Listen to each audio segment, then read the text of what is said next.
तो परिणाम क्या हो रहा है? बड़े पैमाने पर जानवरों का कत्ल हो रहा है, गाय का, भैंस का, बकरी का, बकरे का, कुत्तों का। गाय का आंकड़ा मैंने बताया 2.5 करोड़ तो प्रतिवर्ष गाय का कत्ल होता है। भैंस का 1.25 करोड़ प्रतिवर्ष कत्ल होता है। डूकर सुअरों का 2.5 से 3 करोड़ का कत्ल प्रतिवर्ष का है। बकरे, बकरियां, छोटे जानवरों की संख्या करोड़ों में है, गिनी नहीं जा सकती है। तो भारत एक ऐसा देश बन गया है जहां कत्ल ही कत्ल होता है। ये जब बहुत ज्यादा परेशानी बन गई मेरे जैसे लोगों के लिए, भारत में जानवरों का कत्ल, गाय का कत्ल, गौवंश का कत्ल, तो हम सब लोग बहुत साल से एक प्रयास कर रहे हैं कि किसी तरह ये रुकना चाहिए। तो उसी संदर्भ में एक बार क्या हुआ, सन 1998 में मैं और मेरे जैसे कुछ समविचारी लोगों ने एक मुकदमा किया सुप्रीम कोर्ट में, पब्लिक इंटरेस्ट पिटीशन। एक संस्था है भारत में, उसका नाम है अखिल भारत कृषि गो सेवा संघ। एक दूसरी संस्था है, उसका नाम है अहिंसा आर्मी ट्रस्ट। दोनों ने मिलकर एक मुकदमा कर दिया। बाद में पता चला गुजरात सरकार भी उस मुकदमे में शामिल हो गई। सुप्रीम कोर्ट में मुकदमा आया और हमारा मुकदमा यह था कि गाय और गोवंश की हत्या नहीं होनी चाहिए। सामने जो कसाई लोग थे उनका तर्क था क्यों नहीं होनी चाहिए, जरूर होनी चाहिए। सुप्रीम कोर्ट में हमने अपील किया कि इसमें एक कोई बड़ी बेंच बनाई जाए। 1-2 जज का मामला नहीं है क्योंकि ये बहुत सीरियस है। 3-4 साल तो सुप्रीम कोर्ट ने स्वीकार नहीं किया, फिर अंत में जाके मान लिया कि अच्छा ठीक है, इसके लिए कॉन्स्टिट्यूशनल बेंच बनाई जाए। भारत देश के थोड़े दिन पहले तक चीफ जस्टिस रहे श्री RC लाहोटी ने अपनी अध्यक्षता में 7 जजों की एक कॉन्स्टिट्यूशनल बेंच बनाई और 2004 में मुकदमे की सुनवाई शुरू हुई, जो 2005 सितंबर में पूरी हो गई। सुनवाई के समय यही कुतर्क हमारे सामने आए, ठीक यही कुतर्क जो कभी शरद पवार के मुंह से मैंने सुने, जो कभी भारत के पढ़े लिखे लोगों के मुंह से मैंने सुने, और जो कभी भारत के भूतपूर्व प्रधानमंत्री नेहरू जी के द्वारा कहे गए। सारे के सारे कुतर्क एक ही जैसे, वही कसाईयों के द्वारा सुप्रीम कोर्ट में कहा गया। सबसे पहला कुतर्क कि भारत की गाय को जब बूढ़ा हो जाता है, माने बूढ़ी हो जाती है, तो बचाने में कोई लाभ नहीं है, उसको कत्ल करके बेचना ही लाभकारी है और हम भारत की अर्थव्यवस्था को मजबूत बना रहे हैं क्योंकि गाय का मांस एक्सपोर्ट कर रहे हैं। दूसरा कुतर्क, गाय के चारे की बहुत कमी है पूरे भारत में, तो भूखी मरे उससे अच्छा यह है कि हम उसका कत्ल करें, तो कम से कम मांस तो बिके, भूखी मरे तो वो किसी काम की नहीं। तीसरा कुतर्क कि भारत में लोगों को रहने के लिए जमीन नहीं है, गाय को कहां रखें। चौथा कुतर्क, इससे विदेशी मुद्रा मिलती है। और सबसे खतरनाक कुतर्क कसाईयों की तरफ से जो दिया गया वो ये कि हमारे धर्म में लिखा हुआ है कि हम गाय की हत्या करें। This is our religious right. कसाई लोग कौन है आप जानते हैं कि कुरैशी समाज है इस देश में जो सबसे ज्यादा जानवरों का कत्ल करता है। उनकी तरफ से ये कुतर्क सुप्रीम कोर्ट में आए। हमने उनके एक एक कुतर्क का तर्कपूर्वक जवाब दिया, बिना गुस्सा हुए, बिना अपना पेशेंस खोए हुए। उनका पहला कुतर्क आया कि गाय का मांस बेचते हैं तो आमदनी होती है देश को। तो हमने सुप्रीम कोर्ट के सामने पूरे फैक्ट्स एंड फिगर रखे, वो ये कि एक गाय को जब काट देते हैं, कत्ल कर देते हैं, तो उसके शरीर से कितना मांस निकलता है, कितना खून निकलता है, कितनी हड्डियां निकलती हैं। एक गाय का साधारण जो वजन होता है वो 3 से 3.5 कुंटल होता है, स्वस्थ गाय का। इसको हम काटें तो उसके शरीर में से मात्र 70 किलो मांस निकलता है। 1 किलो गाय का मांस जो भारत से एक्सपोर्ट होता है उसकी कीमत है लगभग 50 रुपए। तो 70 किलो मांस निकला, 50 रुपए किलो से जोड़ो, 3500 रुपए का। खून जो निकलता है वो 25 लीटर होता है। खून के भाव से वो लगभग 1,500-2 हजार रुपए का। हड्डियां निकलती हैं वो भी 30-35 किलो। उनका हिसाब जोड़ा तो लगभग 1,000-1,200 रुपए का वो। तो कुल मिलाकर एक गाय को कत्ल करें और हम उसको एक्सपोर्ट कर दें पूरा का पूरा कत्ल करके, खून को भी, मांस को भी, हड्डियों को भी, तो सरकार को या कत्ल करके बेचने वाले को किसी भी स्थिति में 7,000 रुपए से ज्यादा नहीं मिलता। फिर हमने कोर्ट के सामने दूसरी बात कही कि यही गाय को अगर कत्ल नहीं किया जाए तो क्या मिलता है। हमने कत्ल किया तो 7,000 मिलेगा, और अगर हम कत्ल ना करें, इसको जिंदा रखें, तो कितना मिलेगा। तो उसका कैलकुलेशन है, एक गाय दिन में लगभग 10 किलो शेन देती है, गोबर, अगर स्वस्थ है तो, और एक गाय दिन में 2.5 से 3 लीटर मूत्र देती है, अगर स्वस्थ है तो। गाय के 1 किलो शेन से 33 किलो खाद बनती है, फर्टिलाइजर, जिसको ऑर्गेनिक फर्टिलाइजर कहते हैं। 33 किलो 1 किलो शेन से। न्यायाधीश ने पूछा, हाउ इज इट पॉसिबल। तो हमने कहा, आप हमको समय दीजिए और स्पेस दीजिए, हम आपको यहीं सिद्ध करके बताते। उनका यस, ठीक है।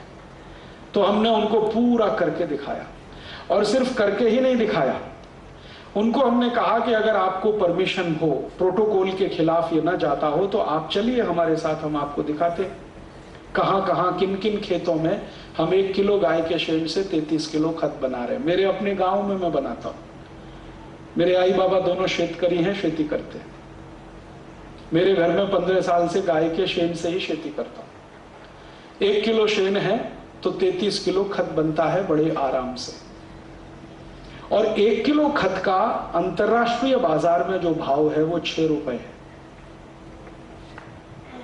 तो 33 किलो का लगभग 1800 रुपए।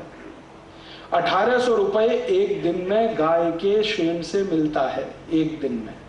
और गाय का शेण में कोई संडे नहीं होता, वीकली ऑफ नहीं होता, हर दिन मिलता है। तो साल में कितना, 1800 में 365 का गुणा कर लो। ये तो हुआ शेण 1 साल का। और एक गाय की सामान्य उम्र 20 साल है, और वो जीवन के अंतिम दिन तक शेण देती है। तो 1800 गुणा 365 गुणा 20,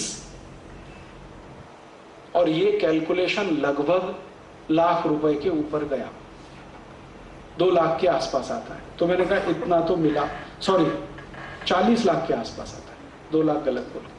तो 40 लाख रुपए तो मिल जाएगा शेण से।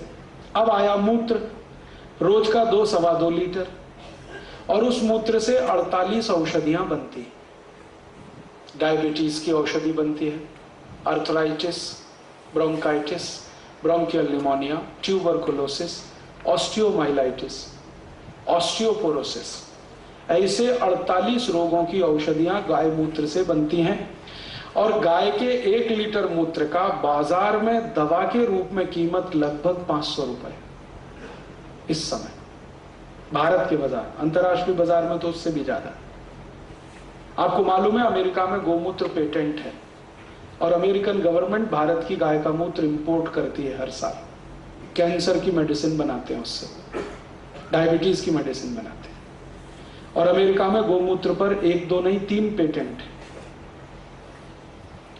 तो अगर अमेरिकन मार्केट का अगर कैलकुलेशन करें तो 1 लीटर गाय का मूत्र 1200-1300 रुपए के आसपास बैठता है। तो रोज का 3000 रुपए का मूत्र, और 1 साल का 3000 गुणा 365, और 20 साल का 3365 गुणा 20, इतना तो गाय का मूत्र और गोबर हो गया।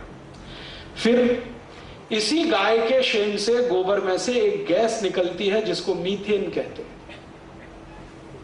और मीथेन वही गैस है जिससे आप अपने रसोई घर का भोजन बना सकते हैं, और जरूरत पड़े तो अपनी गाड़ी चला सकते हैं 4 पहिए की। जैसे एलपीजी गैस से गाड़ी चलती है ना, वैसे मीथेन गैस से भी गाड़ी चलती है।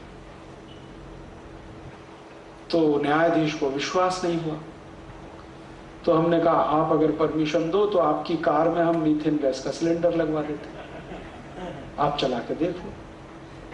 उन्होंने कहा यस, हमने लगवाया। उनकी कार में मीथेन गैस का सिलेंडर लगवाया, और जज साहब ने 3 महीने वो गाड़ी चलाई, और वो कहते हैं कि इट इज मार्वलस, क्योंकि खर्चा आता है मात्र 50 से 60 पैसे किलोमीटर। और डीजल से चलाओ तो आता है 4 रुपए किलोमीटर। और मीथेन गैस से गाड़ी चले तो उसमें से धुआं बिल्कुल नहीं निकलता, और डीजल से चले तो धुआं ही धुआं निकलता है। और मीथेन गैस की गाड़ी में शोर बिल्कुल नहीं होता है, डीजल की गाड़ी में कान फट जाए इतना शोर होता है। ये सब उनके समझ में आया। फिर हमने कहा कि अगर हम 10 किलो गाय का शेण रोज का इकट्ठा करें तो साल में कितनी मीथेन गैस एक गाय से मिलती है, वो सब कैलकुलेशन, और 20 साल में कितनी मिलेगी। और भारत में इस समय 17 करोड़ गाय हैं, सबका गोबर एक साथ इकट्ठा करें और उसका ही इस्तेमाल करें तो 1,32,000 करोड़ रुपए की बचत इस देश को होती है। बिना डीजल बिना पेट्रोल के हम पूरा ट्रांसपोर्टेशन इस देश का चला सकते हैं। और इतने सारे कैलकुलेशन जब हमने बम्बार्ड कर दिए सुप्रीम कोर्ट पर, तो न्यायाधीश ने मान लिया कि गाय की हत्या करने से ज्यादा उसको बचाना आर्थिक रूप से महत्वपूर्ण है।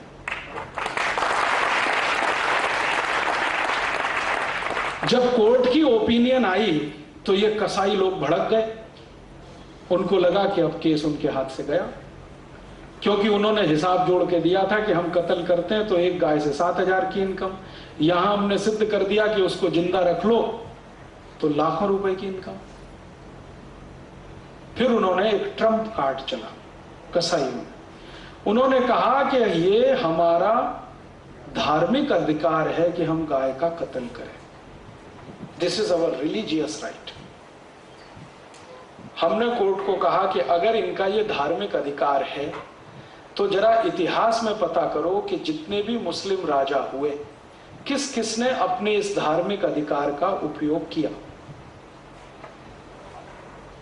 तो कोर्ट ने कहा ठीक है, एक कमीशन बनाओ, हिस्टोरियंस को बुलाओ और जितने मुस्लिम राजा भारत में हुए सबकी हिस्ट्री निकालो, डॉक्यूमेंट्स निकालो और किस किस मुस्लिम राजा ने धार्मिक अधिकार का उपयोग किया गाय के कत्ल के रूप में। पुराने डॉक्यूमेंट्स जब निकाले गए तो पता चला कि भारत में जितने भी मुस्लिम राजा हुए उनमें से एक ने भी गाय का कत्ल किया नहीं। उल्टे कई मुस्लिम राजाओं ने गाय का कत्ल रोकने के लिए कानून बनाए। उनमें से एक नाम बता देता हूं, बाबर। बाबर ने अपनी पुस्तक जिसका नाम है बाबरनामा, उसमें लिखवाया है कि मेरे मरने के बाद भी गाय का कत्ल का कानून जारी रहना चाहिए, माने गाय का कत्ल नहीं होना चाहिए।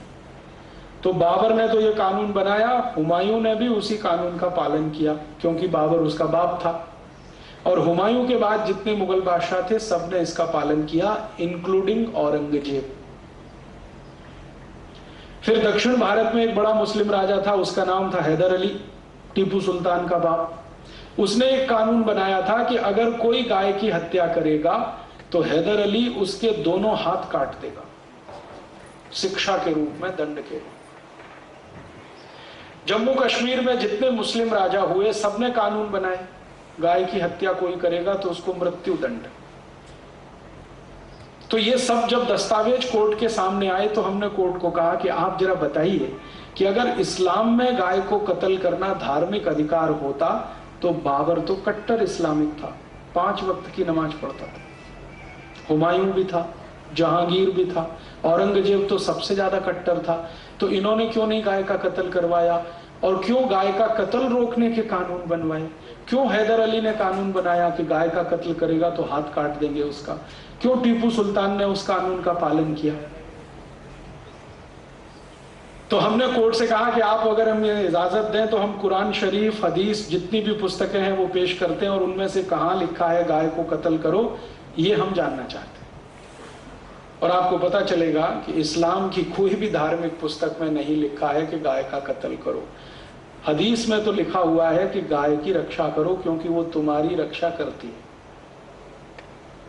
पैगंबर मोहम्मद साहब का स्टेटमेंट है कि गाय अबोल जानवर है इसलिए उस पर दया करो।